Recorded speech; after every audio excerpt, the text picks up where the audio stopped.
Jaksa menetapkan 4 tersangka kasus dugaan korupsi pinjaman dana bergulir 1 miliar 1 kelurahan atau Sami Sake Kota Bengkulu tahun 2023. 4 tersangka itu merupakan pengurus LKM atau Koperasi Penyalur Program. Kepala Kejaksaan Negeri atau Kejari Bengkulu, Yunita Arifin menegaskan pihaknya tidak akan berhenti di 4 tersangka. Nantinya akan ada pengembangan kasus dengan pemeriksaan dan pencarian alat bukti lain, termasuk pihak kejaksaan akan memeriksa soal keterlibatan dari dinas terkait dalam kasus korupsi dana Sami Kasa.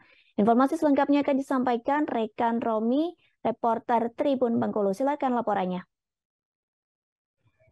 Ya, baik. Terima kasih rekan Anda dan selamat petang. Tribuners, dapat kami laporkan bahwa setelah beberapa bulan ini berjalan, Kejaksaan Negeri Bengkulu akhirnya menetapkan 4 orang pengurus LKM atau koperasi di Bengkulu yang merupakan penyalur dari dana Sami Sake atau program dana bergulir 1 miliar 1 kelurahan yang merupakan program dari Dinas Koperasi dan UKM Kota Bengkulu.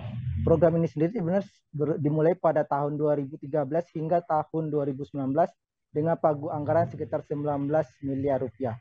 Dan setelah beberapa bulan ini berjalan, akhirnya pihak Kejaksaan Negeri Bengkulu menetapkan 4 orang pengurus koperasi atau LKM tersebut sebagai tersangka.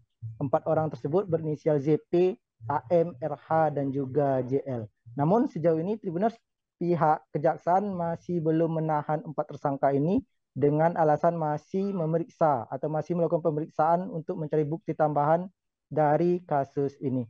Dan Kejari Bengkulu Tribuners Yunita Arifin menegaskan bahwa pihaknya tidak akan berhenti di 4 tersangka ini. Kemungkinan besar masih akan ada tersangka-tersangka lain dan pemeriksaan juga masih terus dilakukan. Dari 4 tersangka ini baru 3 koperasi LKM yang menyalurkan program ini. Dari 3 koperasi LKM ini ada sekitar 3 ribuan masyarakat yang menerima dana bergulir Sami Sake ini, sehingga nantinya 3.000 masyarakat itu juga akan diperiksa masing-masing. Kemudian sebenarnya selain dari koperasi atau LKM penyalur ini, pihak kejaksaan juga nantinya akan memeriksa dari pihak-pihak terkait seperti dinas terkait untuk melakukan pengembangan kasus ini lebih lanjut. Sementara untuk kerugian negara sebenarnya masih dalam perhitungan kejaksaan sehingga masih belum disampaikan oleh pihak kejaksaan pada rilis mereka pada kemarin 27 Desember 2022. Untuk penahanan sendiri sebenarnya 4 tersangka ini sejauh ini memang belum ditahan, namun Kasih Intel Kejari Bengkulu Riki Musriza menegaskan bahwa penahanan ini bisa saja dilakukan nanti tergantung dari hasil penyelidikan yang dilakukan oleh pihak kejaksaan. Dari Bengkulu demikian, kembali ke Nanda di studio. Baik, terima kasih rekan Romi atas laporan Anda. Tribuners, berikut kita dengarkan wawancara dari Kepala Kejari Bengkulu, Yunita Arifin. Sami Sake ini kita baru menetapkan hari apa itu ya? Hari Rabu atau Kamis ya?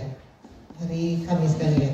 Hari Kamis, kemudian kita kemarin melakukan pemanggilan, namun kemudian mereka sedang meminta pertimbangan untuk tidak dilakukan penahanan.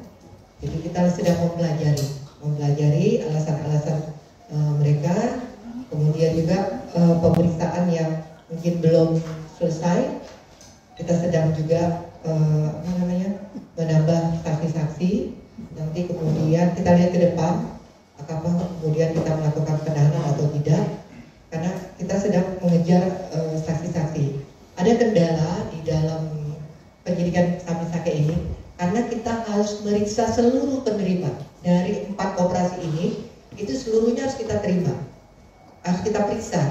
Jadi ada yang 150 orang, ada yang 200 orang, hampir semuanya 1 juta lah ya, 1 juta orang ya kita.